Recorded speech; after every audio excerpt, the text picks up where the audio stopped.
صدر علی وقار، مجھے لگتا ہے مجھے اسی وطن کی مٹی سے بنایا گیا ہے.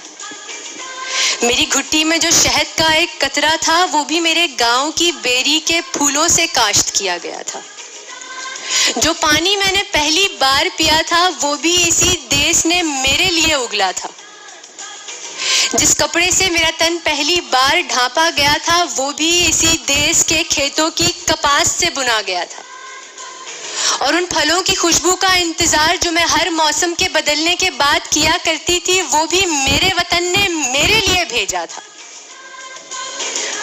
اور صدر علی وقار، جس ٹکڑے کا نام روٹی تھا وہ بھی میرے ہی ہم وطنوں نے اسی وطن سے سینچا تھا. صدر محترم، میرا رنگ گندم کا رنگ نہیں، میرا رنگ اس کھلیان کا رنگ ہے جس کے ہر گوشے سے دہقان کی امیدیں جڑی ہیں.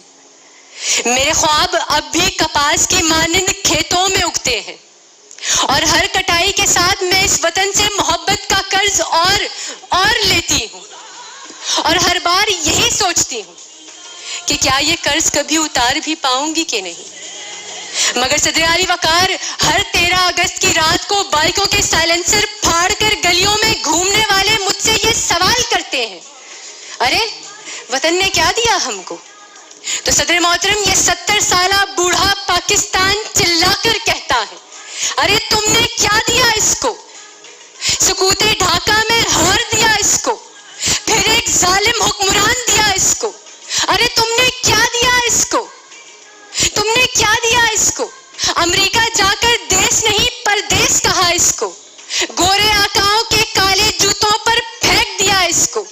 ارے تم نے کیا دیا اس کو؟ NRO کا زہر دیا اس کو، یا پھر ڈان لیکس کا قہر دیا اس کو. ارے تم نے کیا دیا اس کو؟ یا پھر پاناما کی رسوائی میں مار دیا اس کو. اور تم کہتے ہو وطن نے کیا دیا تم کو؟ ارے اس وطن نے وطن دیا ہے، وطن دیا ہے، وطن دیا تم کو، کہ وطن کو انتظار ہے. خدائے معتبر کے قول پر وطن کو اعتبار ہے کہ اعتبار آدمی اگر کبھی لرز گیا تو ایک پل کی جھرجھری میں کھال پہ پڑے ہوئے پڑاؤ کو اکھاڑ دے. ہاں، بدن پہ رینگتی ہوئی حقارتیں کہیں خلا میں جھاڑ دے. اجاڑ دے وہ بستیاں جنہیں بسا کے یہ وطن آج بھی بے دیار ہے. ارے بگاڑ دے وہ صورتیں جنہیں سنوارتے ہوئے یہ زمین آج بھی داغدار ہے.